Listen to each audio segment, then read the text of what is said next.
Hey y'all, happy Sunday and welcome to this week's live Q&A session. This is the portion of the show where we allow YouTube to send out notifications that we're going live. If you're watching this live Q&A on replay, please scrub ahead until this graphic disappears and the actual show begins.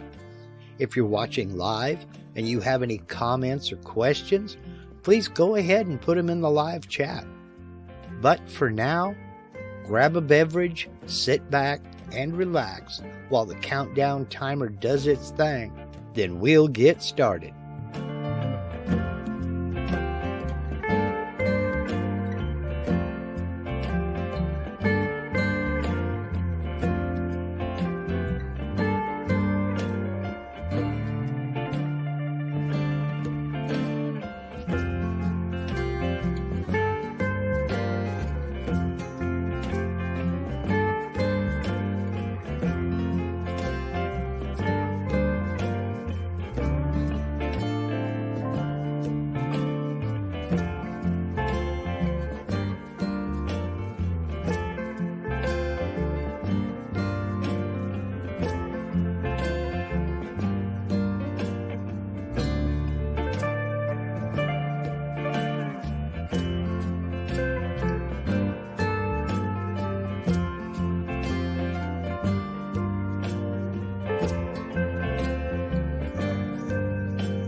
Happy Sunday, everybody. It is no longer morning for me here. Good afternoon, good evening, good morning from depending upon wherever you may be watching. Hope everybody's having a good weekend. Hope you and yours are doing all right. Oh boy, it's been a week around here. I think Mother Nature is drunk and needs to go home. We went from Oregon wet, rainy winter to Oregon blazing hot summer in 2 days. It was, 94 degrees yesterday, which is like 30 something Celsius.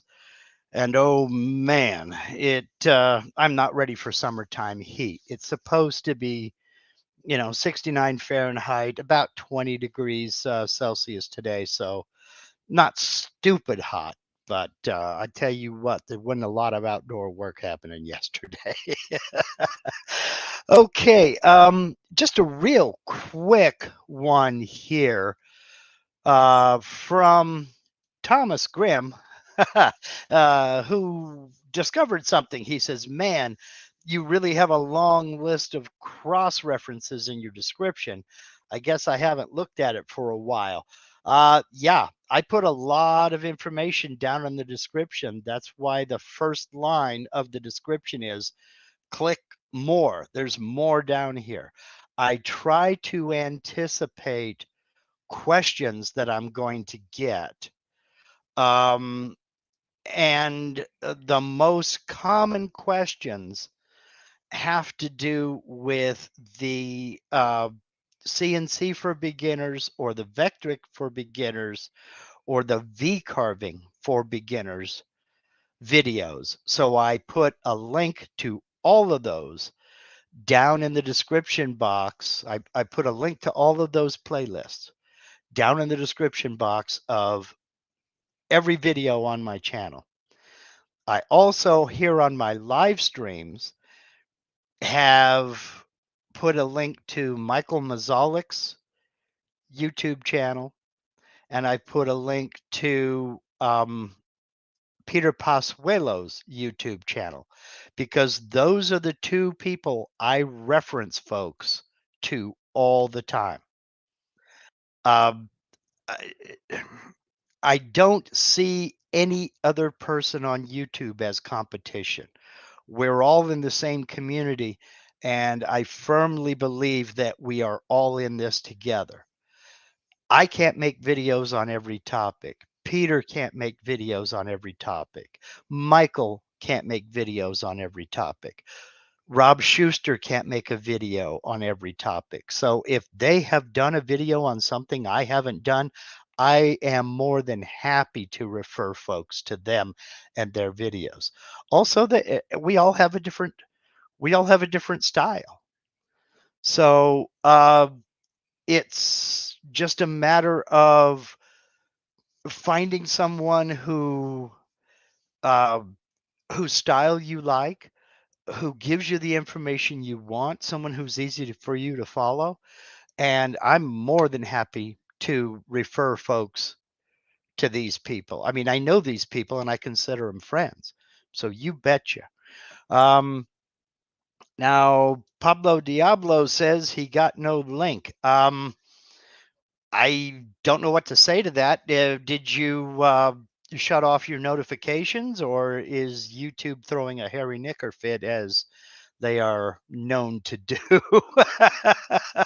uh, on this maybe narrow casting, but I've noticed that there has been an uptick in the number of my members, my channel members, who are no longer getting email notifications. Now, I don't know if this is something to do with YouTube or if this is something to do with, software upgrades to maybe Windows 11 or something like that, or just browser updates and things of that nature.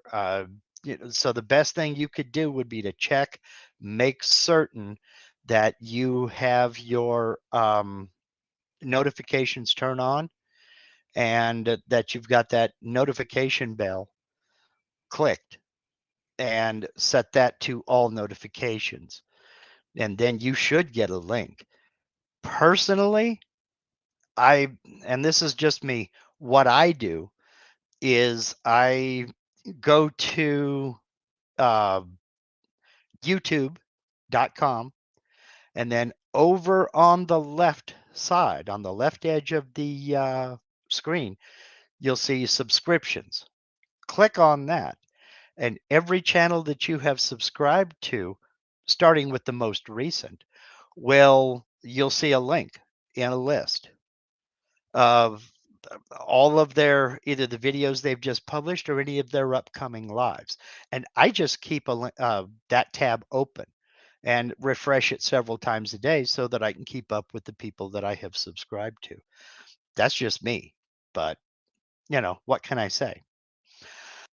Okay, let's see. IAL says, I don't know why bother with the notifications. Mark has a regular schedule. Just set up an alarm on your phone and you are set up. Well, there's that too. There is that too. See, Steve says he got a 30-minute advance notice and live notification. Yeah, but you live online, Steve. You know how to do all that.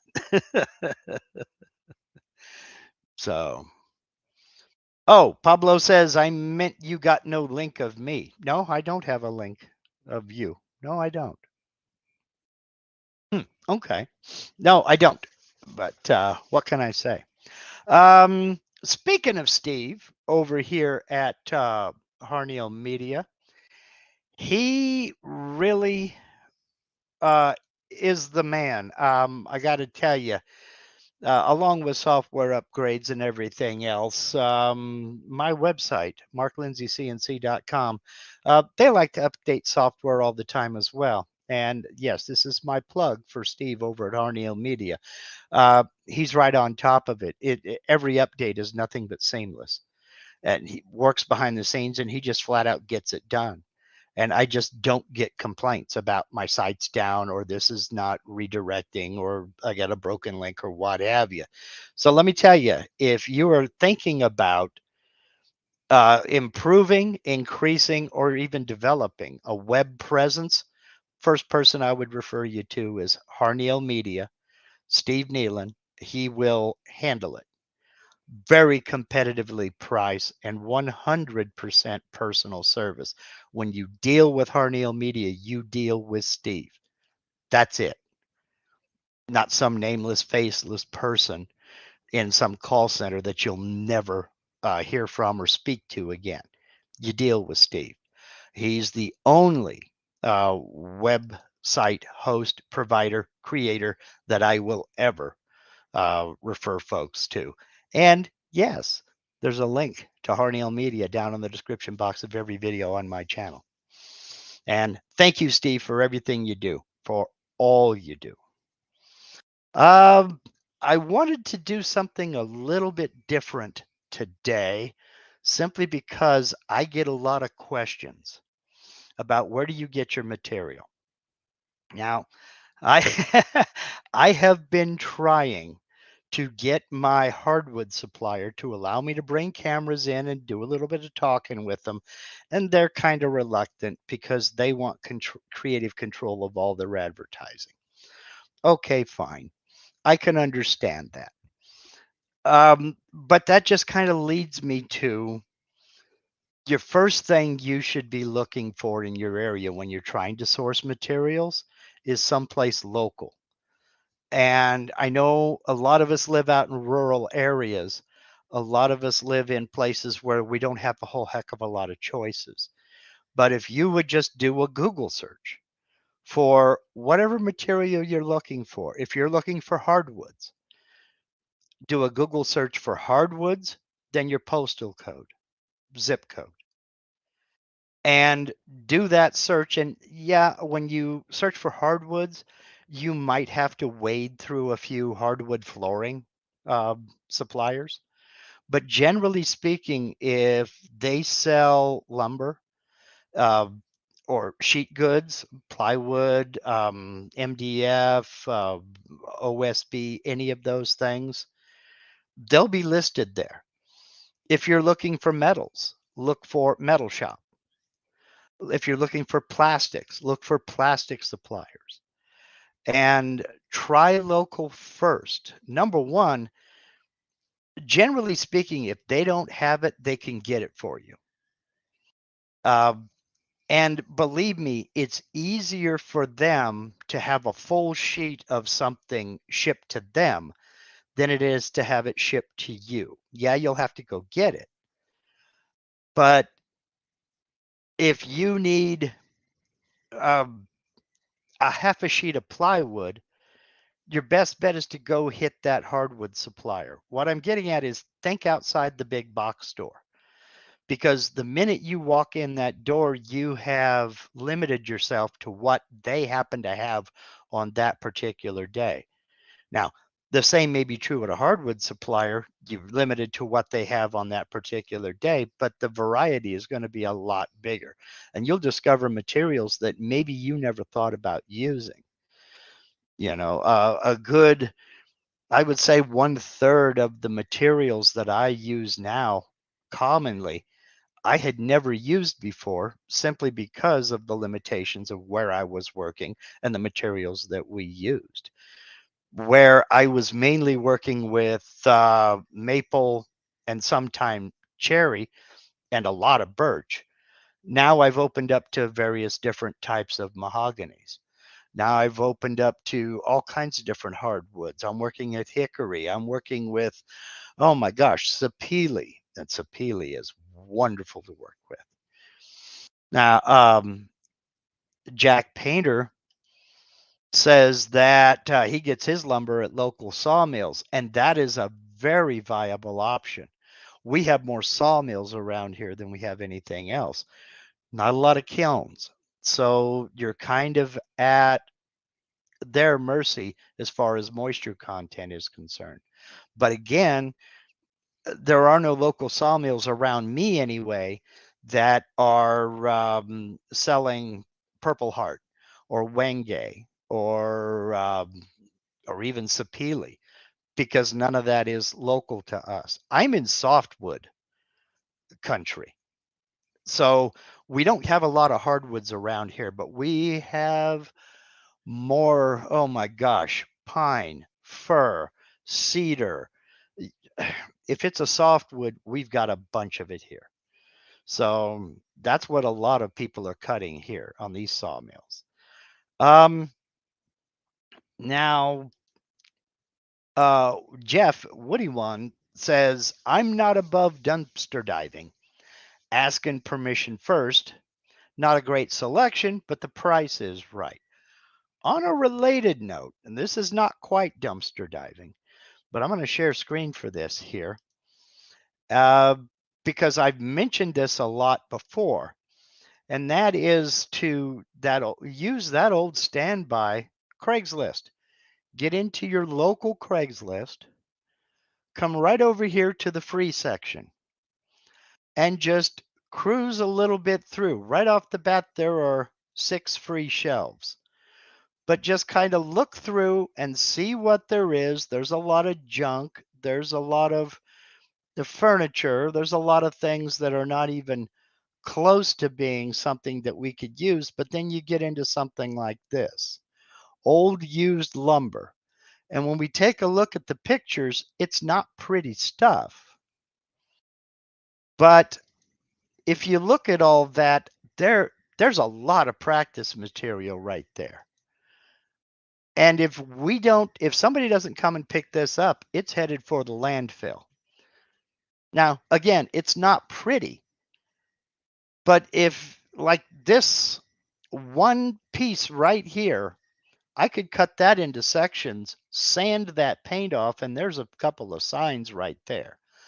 This is the kind of thing that I look for when I'm practicing a new technique, when I'm going to test out a jig or something like that that I've never done before, or I've got a new model I'm going to cut, or I've got just a test piece.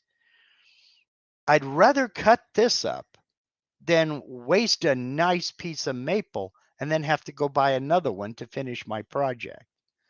So when I say practice on scraps, this is the kind of thing that I mean. And again, this is free for the taking. Pull up, put as much of it as you can in your vehicle and go on about your business. And, this is not the only one. There are a bunch of others in here if you'll look around. It's not all pretty. It's not okay. Lots of leftover lumber scraps. Let's look at that one. There's a couple of closet doors. I'm not interested in that. There you go. There's another one. A whole bunch of old fence boards.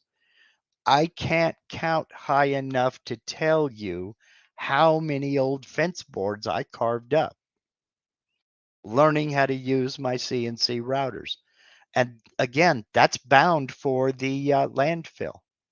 I have no philosophical issue with taking some of these fence boards and carving them up, learning how to use a new bit or learning how to use a new technique, and then putting them on my burn pile or sending them to the landfill myself after I've made little boards out of big ones. And to be honest with you, if you're into the rustic look, some of these wider fence boards with the red stain on them, half of your work is already done for you. There's your rustic signs right there. V-carve through that stain and you're done. Hang it up on the fence and that's a finished project. So, I guess my point in all of this is think outside the big box stores. Hit up countertop shops and see what they do with sink inserts that they cut out, because they cut out a big section of countertop when they put a sink in. And some of them, they just throw them away. Some of them they will save and sell for $1 or $2. Some of them, they've got a stack in the back. They'll just give it to you if you'll get them out of there. So, yes, exactly, Jeff. Kitchen and bath supplies have Corian sink cutouts, usually getting tossed because, nobody wants them. But you take one of those Corian sink cutouts, you can make a nice cribbage board out of that. And you're keeping it out of the landfill and you're not investing any money in the material. So it's easy to have things shipped to you online, but you got to wait for it. You got to pay shipping for it. And if it's a big piece, it's probably going to be expensive. But, look around and watch, and you'll find the deals. They are out there. I don't know about Facebook Marketplace. I don't even know if Facebook Marketplace has a free section.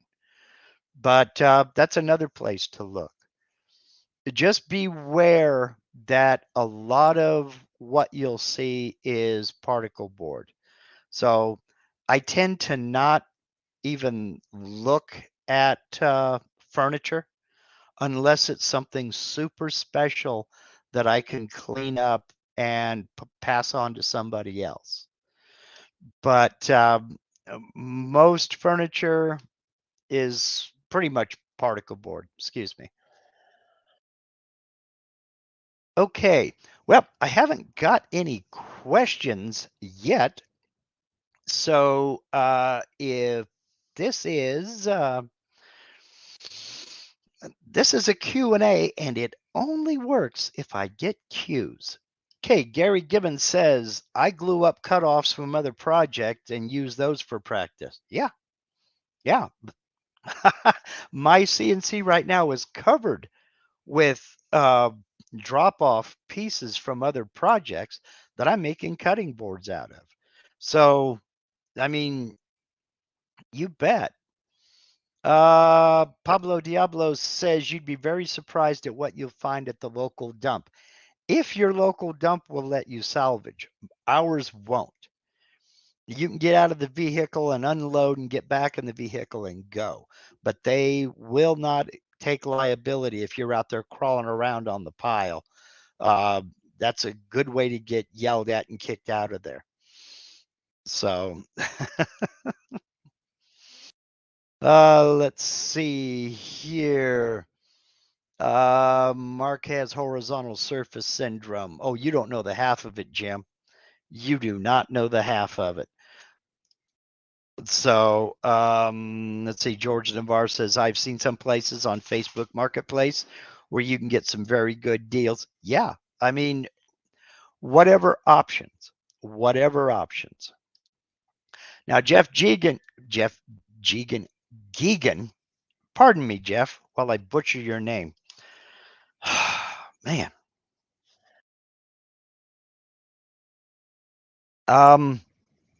Makes a very good point. Don't forget to scan all scraps for nails and other debris. Yeah. I went to Harbor Freight. It's not handy. Otherwise, I'd get it out and show you. I went to Harbor Freight, and for I think it was like $25, I got one of those metal detector wands. It looks like the ones they use at the airport when you're going through TSA. Like I said, it's about $25, and I use it, and it will pick up metal. It works very, very well, and it's real convenient. You push a button and you wipe it down, and it'll scream real loud when it comes across metal. In fact, it kind of works too good, because if I'm not paying attention and I scan across my sawhorse, it'll pick up the metal in the sawhorse and give me a false positive. But definitely scan for any kind of nails, staples. And that's especially true if there is paint or stain on the material that you're planning on using. It's crazy. So that's rough, basically about it. Another thing that I do with a lot of these scrap materials is I'll lay it out on a pallet and I'll hit it with my pressure washer, just to clean it up and get God knows what is all over this material.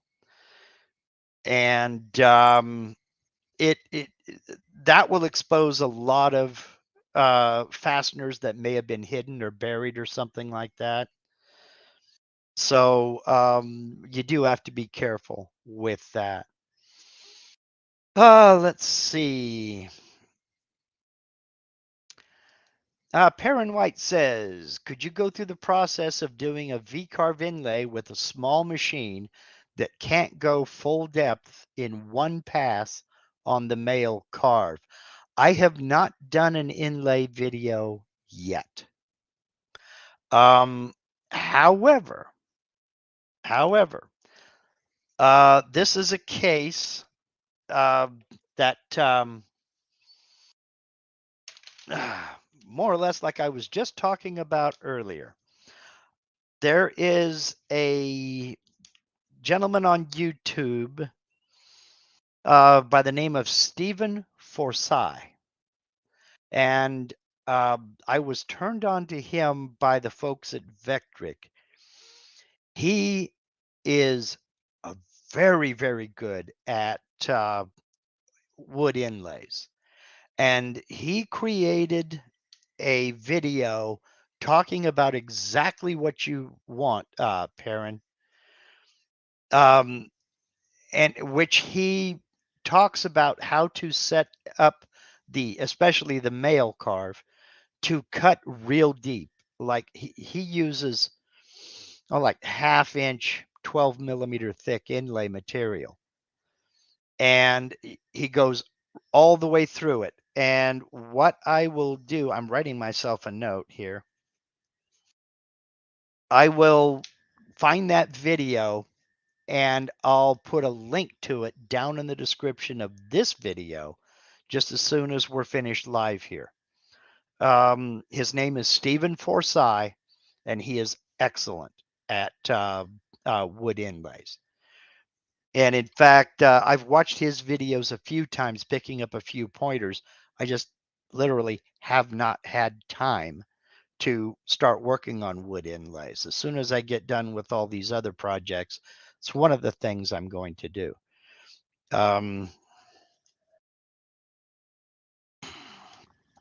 Man, just developed a case of heartburn and I'm trying to shake it here. So let's see. Still no questions. That's all right. See, we have some of my online buddies chiming in here. There's Charles Deering. How you doing, Mr. Charles? Charles runs a tidy little Keebler tree known as woodenvisions.com. And I'll go ahead and put a link to his website down in the description of this as soon as we're done. Just wrote a little note to myself. He's the gentleman that I get my scroll saw patterns from, and I use them for V carving. Now, I did a couple of videos on using scroll saw patterns for V carving. And oh man, does he ever have some patterns. Charles, how many patterns are on your website? And I'm here to tell you, they're very detailed. They make excellent projects. I'll link some of my videos down in the description as soon as we're done live here. And he is probably my number one source.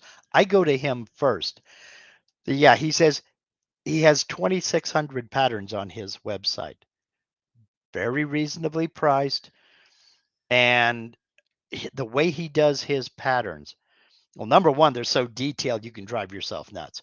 But I will tell you, the way he does his patterns, it's real easy to import into VCarve or Aspire, do a simple bitmap trace, and set up your V carving. And it is literally that easy.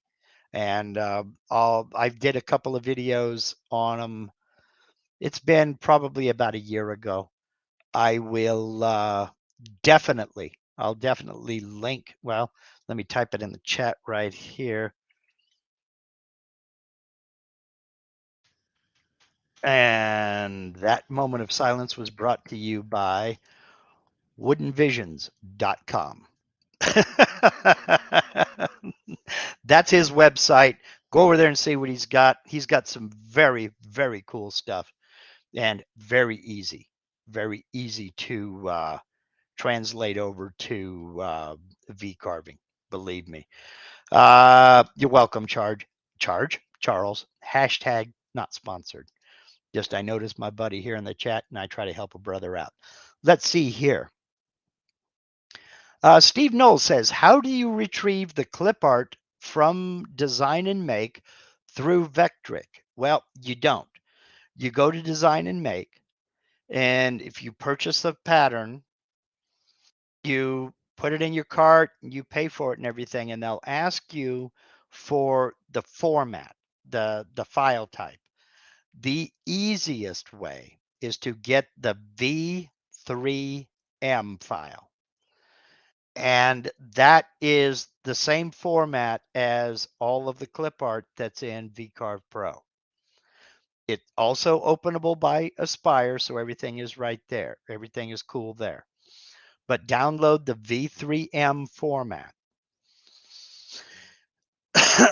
Then let's shoot down here. Wait a minute. I'm over here like you can see my Aspire screen, which you can't. Then over here in VCarve or Aspire, whichever one, you'll go into your clip art library. Come over here to local files. And then you can add a new file. You can go search for them. Where is the button? Where is it? Where is it?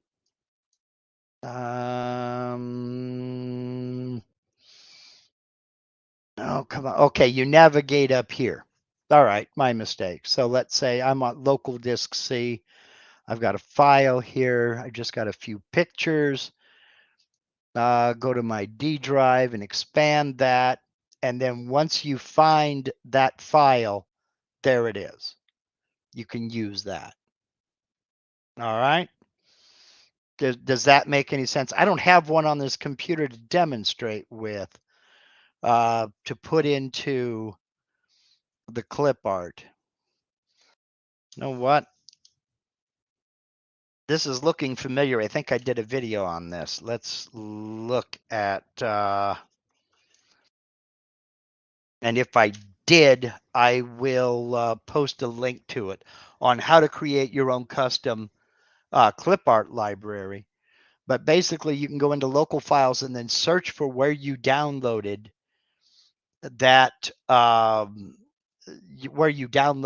V3M file and get to it from there. Then it's just a case of double click and it will bring it right out here, just as it would any of the other clip art over here.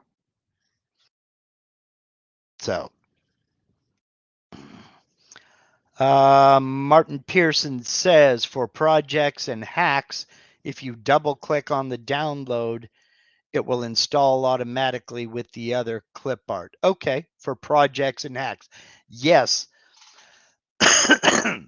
Some of them come with an installer, as Martin is pointing out. If it's a project pack, let's see, they had a project. Let's see, where is it? Design and Make. I don't have anything from Design and Make on this computer.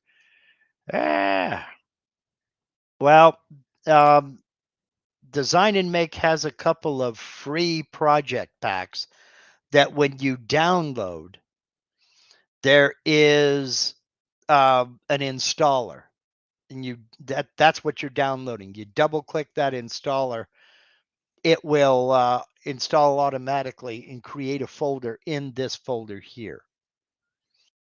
So let's see here. I hope that answered that question.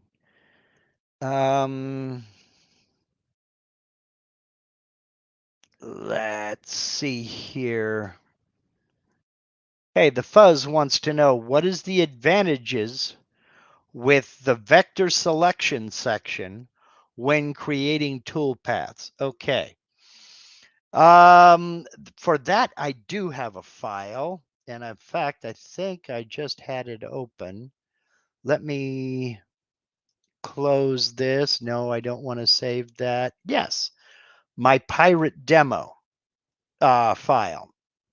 Now, this is the file that I used to do this epoxy inlay. Okay. And get over here onto the toolpaths tab, and you can see all these toolpaths that I've created here. Let's just take a look at this one right here. Okay, this is for the big, it's going to cut the entire silhouette of the pirate, so I can pour a little bit of clear epoxy in there to seal up the end grain that I create when I start carving this thing. All right. Now, if I look down here, vector selection says automatic. If I click on selector, what I have done is I have had the vector selector select all of the closed vectors on this layer, associate with toolpath. So now anything that's on my clear layer is associated with this toolpath. Okay. If I look down here, where is my clear layer? I don't know where. There's my clear layer right here. Anything that's on this layer is associated with this toolpath. So I shut all the other layers off, go down the list here, boom, boom. And you can see everything disappearing.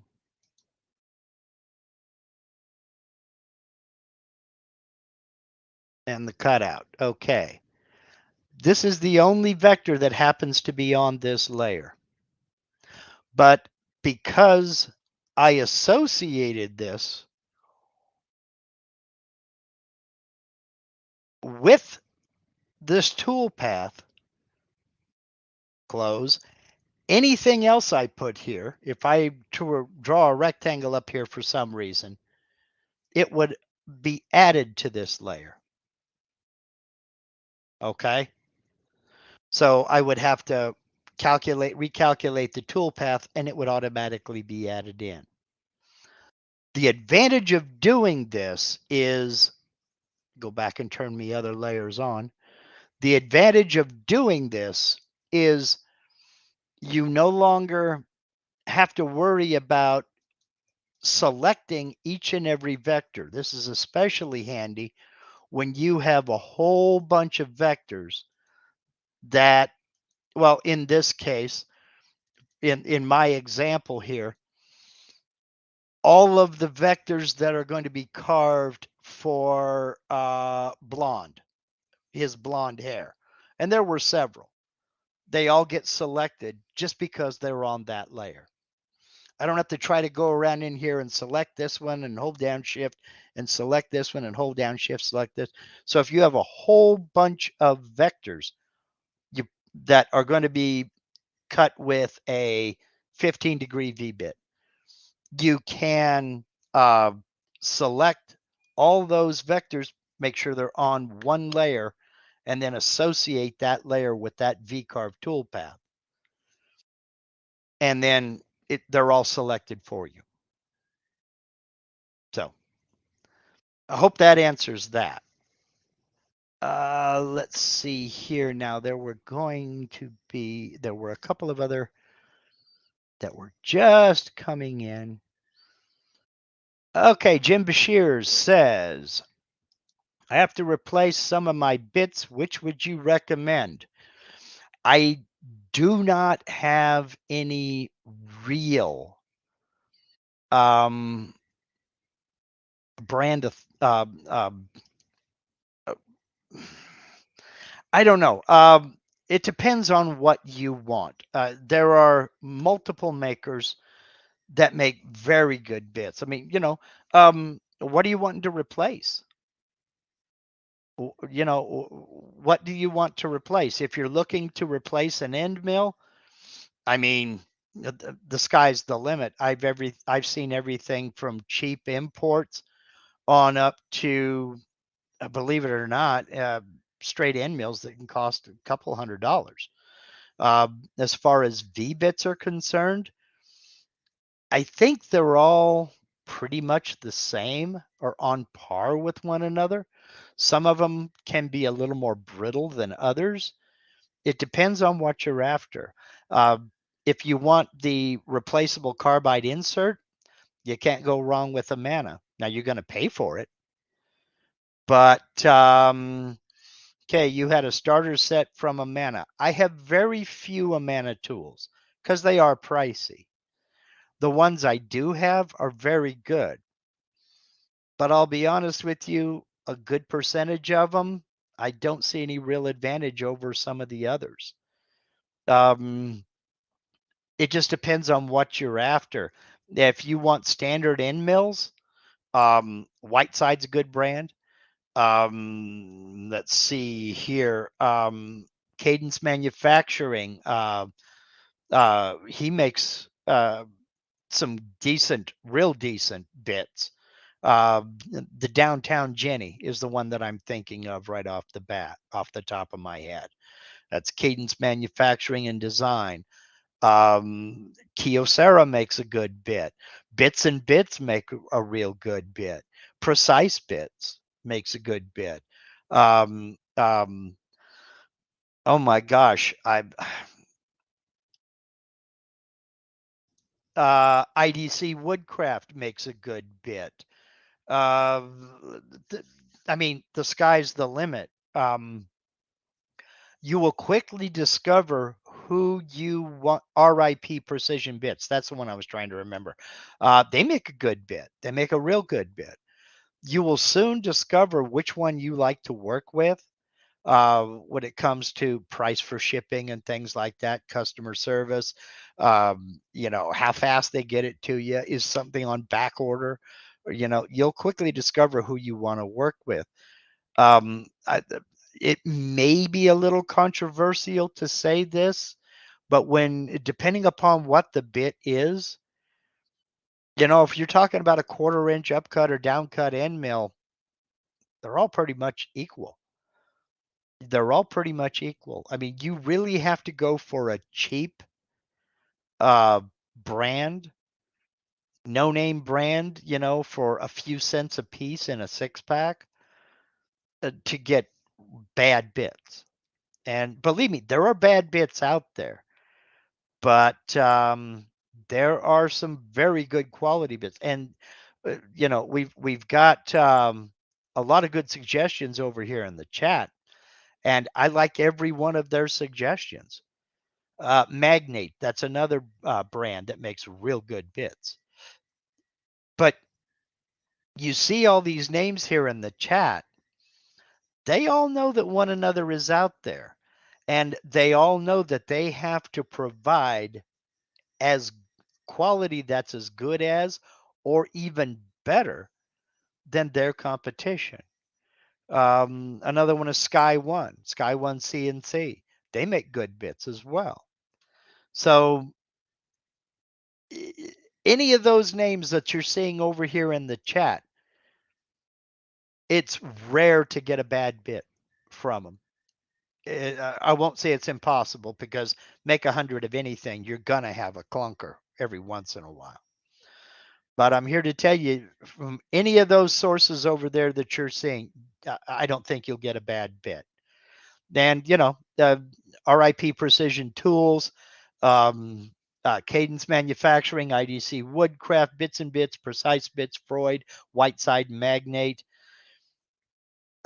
I do want to kind of throw something to you and think about it from another angle here also, and that is to support the community that supports you. Amana doesn't care if you buy a bit. People don't buy Amana bits all day long.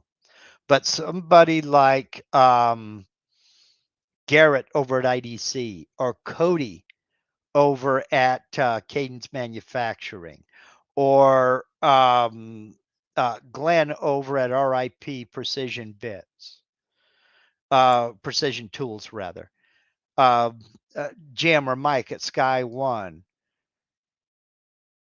they're members of our community. They use CNC routers too.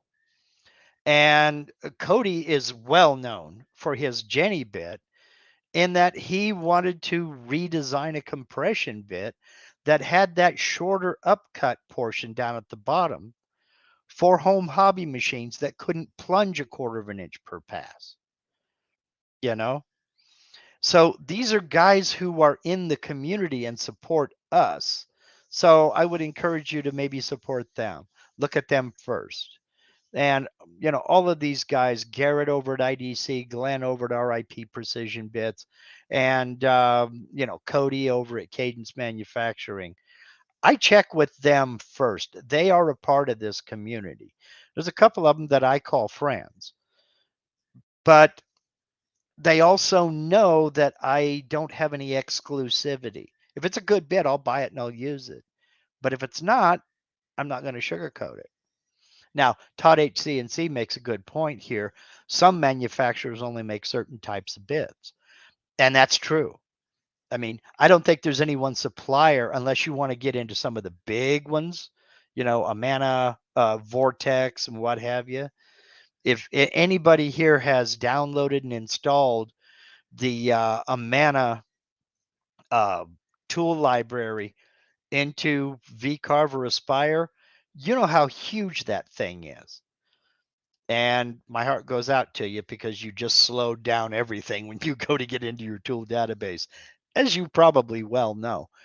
But guys like them, or Ansrud, or any of these other big names you've heard of, yes, they support us by having the bits we want, but that's where it ends. They're not a part of our community. I it's to me, it's kind of the same logic as buying local. And I prefer to buy from people I know or have had dealings with before. So I hope that answers that. Check It First says, could you explain a little on lead in and lead out moves and what they're for? Yes. I did do a video on this, but I didn't really get into down in the weeds into it. Let me go back over here, and I'm going to get rid of that pattern I am not sharing yet, because I need something a lot simpler for this. Let me share my screen. We'll go over here, and I'll just draw a real quick rectangle and close that. And this rectangle is what I'm going to do a profile cutout for. A profile cutout, I'll go, I don't even remember what I set it up as, so I'll put Z equals. That's my cut depth. I want to cut all the way through the material. And my end mill will do that, but let's say your end mill won't. So let's increase the number of passes, because maybe your machine won't be able to cut that deep, that aggressively. Okay. We're going to do that with a 1/4 inch end mill, 6 passes. We're cutting to the outside. And let's go here and add, you specifically asked about leads, didn't you? Yes. Okay, so we'll come over here to the leads tab and we'll add leads. What a lead is it's going to look at your vector and figure out where the start point is. Now, I've got it selected. I'll tap the letter N on my keyboard. No, I can't do it. Let me close this. I'll tap the letter N on my keyboard to go into node editing. The green point right here, that's the start point. Okay. So I'll tap node editing to come back out. Go back here and I'll readjust this. 4, 5, 6. Okay. Get back down here to leads. Now I want to add a lead.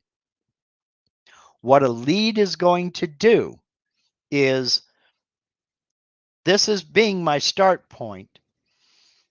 If I'm using a straight line lead with an angle of 90 degrees, what it's going to do is it's going to come over here and that material is going to plunge down to the first pass depth here, somewhere out here.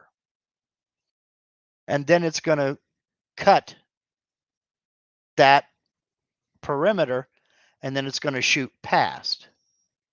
It's going to lift up, plunge down again, and then to its next depth and cut around and then shoot past. Now, in conjunction with leads, we usually use ramps. Okay. We come back out here and we'll add a smooth ramp.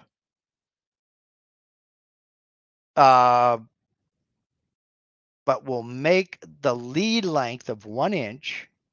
Okay. And we'll do a lead out with a distance of, let's go with 1 inch. So it's going to plunge in here and then cut at that first depth, work its way around and go past, lift up, come back here, plunge in and cut the second pass depth. Okay. Go back over to ramps and I want the ramp on lead in. Come down and I'll just leave everything else alone, calculate the tool path, and now, oh, it's not going to do this. Okay, it's going to go 90 degrees. All right. Now we're going to look at our tool path here, and we'll see this is our plunge down. It's going to plunge down. That's not right. No, that's not what I want to do. Let me go back into that. So let's uncheck that. It's not what I wanted to do. 0.0 degrees. That's what I want to do. And this is an okay. This is an oversimplified view. Now let's go back into it here. They do lead in, lead out, straight line lead. Okay. All right. And ramp, yada, yada, yada. Yeah. Okay. That's all right. Close. All right. Let's look at our tool path. The red is a rapid move. It's going to move over here. It's going to drop down to the first cutting depth, and it's going to come out here and go into the material and cut at the first cutting depth. It'll come around. It's going to ramp down into that cutting depth. It'll come around, and then when it gets out here, it's going to lift out. The whole purpose for leads is to eliminate that dwell mark when the bit first plunges in and starts moving. Sometimes you get that little round dwell mark where the bit plunges in to start moving and then takes off. A lead will help eliminate that. Leads are also used with compression bits where you have the upcut portion of the bit is down at the bottom. You've got to plunge in past that upcut portion to make that compression bit work. Otherwise, you're upcutting on your surface up here and it's just going to tear it up. So you ramp in to get that bit down to the past that upcut portion.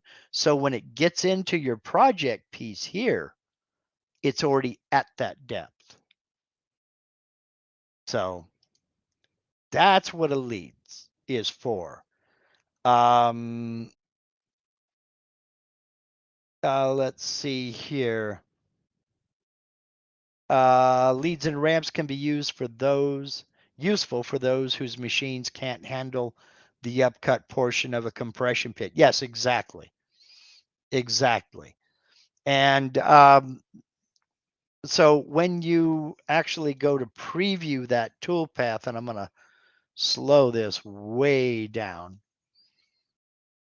so we can preview this. You can see how it ramped down in and started cutting. Then it ramps down in again and cuts. So this portion over here, you're not getting this chip out that comes along with the plunge mark, if this makes any sense. Now, if you are cutting a circle, they also have circular leads. Let me stop this while it's doing that. And I'll reset my preview, close, go back into the tool path. We also have a circular lead. That works on a radius. So we'll do the same thing. That's the only change I'll make.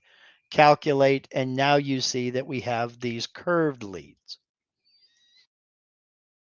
This is especially effective where you have limited space.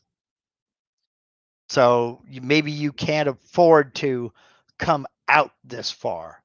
So you use a circular lead and you see your lead in and lead out. So looking at our, come on, Mark, there we go. Looking at our tool path here, this light blue color, that's a plunge move. So it's going to plunge down and then ramp into that first cutting depth, cut all the way around. Then we spin around here. You can see this green line, that's a retract move. That's going to lift up. It's going to retract out of the material, wrap it back over here, then plunge down to the second cutting depth, ramp in, and then cut, come all the way around, go past, then retract out. So the bit is doing all of its vertical moves, all the Z moves, are done way out here off of the material. That's how you keep from getting that dwell mark where that bit is plunging down. Okay. Now, Todd HCNC says it helps with tool marks also. Yes, it does. It does. But Rob Sandstrom brings about a good point. Be very careful when you're using your leads. Be careful of clamps and hold down screws if you use them. Very good point. Because while it would be great, I'm over here in this page trying to zoom in and out and it's not working. As great as this would be, if you happen to have a mounting screw right there, you're in trouble. So same thing over here. If you've got a clamp somewhere in the middle, you may be in trouble. That's how you find out real quick whether or not your machine and that particular end mill will cut aluminum. And I'm here to tell you, it will. So be very careful with ramps and leads, but they are useful. I seldom use them simply because I kind of, if you're talking about using it to eliminate dwell marks and tool marks when it comes to that one, you can see each layer where it's cut, each pass. Rather than do that, I tend to not use leads. I do ramp, but I use a separate last pass. And I use an allowance of 10 thousandths of an inch, 0.01 of an inch. Okay. I do still add a ramp. Then I calculate. Now, if we look at this, what's going to happen is, well, let me go back to straight Z so I can get myself together here. Okay, we take a look at the tool path and you can see these light blue lines here. It's ramping in as it cuts, gets to the first depth and cuts all the way around, comes around past the end of that ramp and starts ramping down to the next level. Then cuts all the way around, gets past that and starts ramping into the next level. Well, we have 6 passes on this tool path. It will cut the first 5 passes slightly oversized, that 10 thousandths of an inch. It will cut that part slightly oversized. Then on the very last pass, you see right here, we have a retract and a plunge. It will come up completely out of the material, move in that 10 thousandths of an inch, then slowly ramp all the way down and make that final pass the full thickness of the material, trimming off all of those ramp marks, all of those dwell marks, and all of those little layer marks. So it's cutting 10 thousandths of an inch off of the entire project to make it the right size at its full thickness. And it gives the smoothest finish I have ever gotten off of a CNC router. It does take a few seconds longer because, again, you have a retract and another plunge.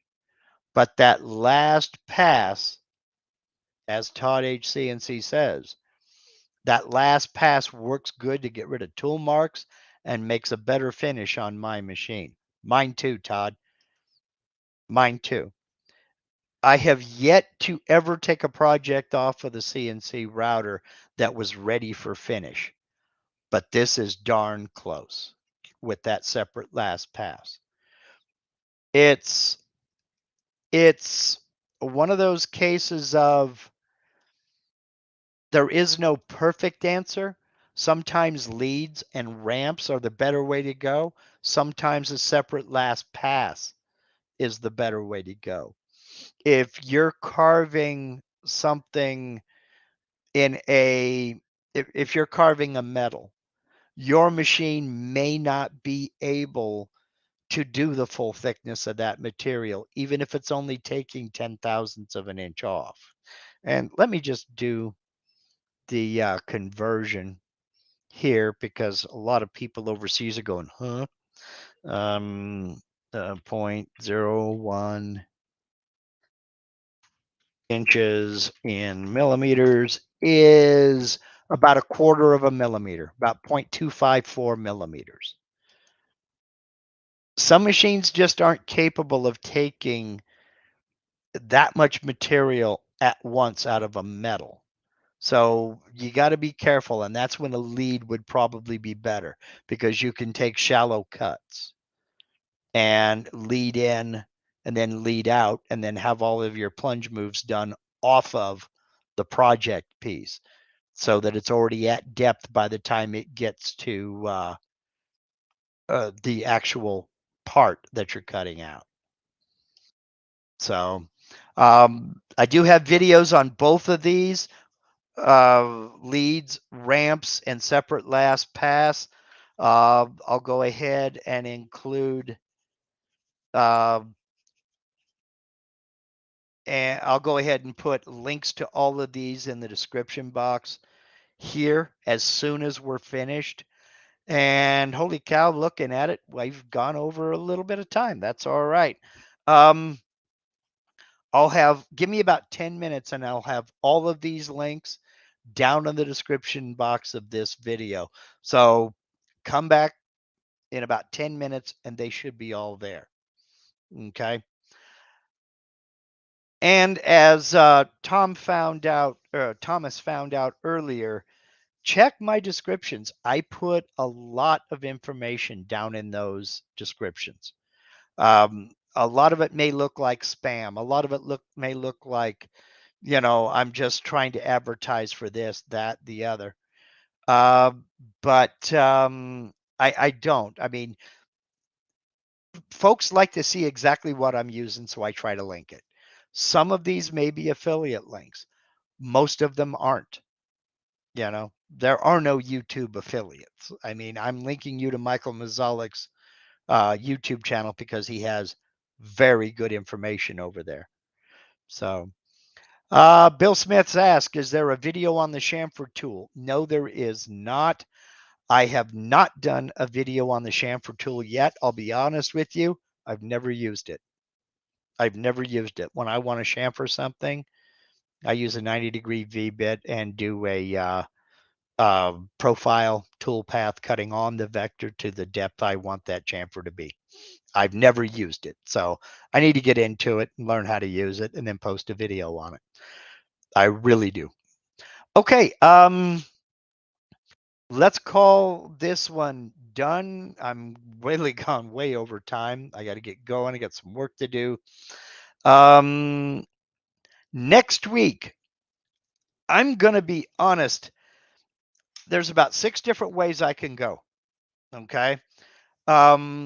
I want your input. Leave me a comment. Don't put it in the chat here because I won't see it. Leave me a comment after this video goes live. I'm thinking about revisiting my Bits for Beginners video because I'm still getting a lot of questions about that. And I did that video about 6-7 years ago. So I'm thinking about revisiting that. And basically, it's my take on what bits I think a beginner should have that should see you through most projects. So if you think that would be a good idea for next week, let me know. I don't have time to do a project, but let me know. And hopefully after that, I have a better video choice for you. Channel members, we've got a presentation tomorrow by one of your fellow members on something that I've never done before. So I'm kind of looking forward to this. You'll get more information on that tomorrow. The members only live stream tomorrow at 5:30 Pacific, 8:30 Eastern. Go to the community tab here on my YouTube channel and check there. You'll find the link to that live stream. If you have no idea what I'm talking about or want some information on how to become a channel member, just click the join button down there close to the subscribe button. Just click on that. You're not paying any money. A panel will pop up and a video will play that'll tell you all about channel membership. Then you can make your decision from there.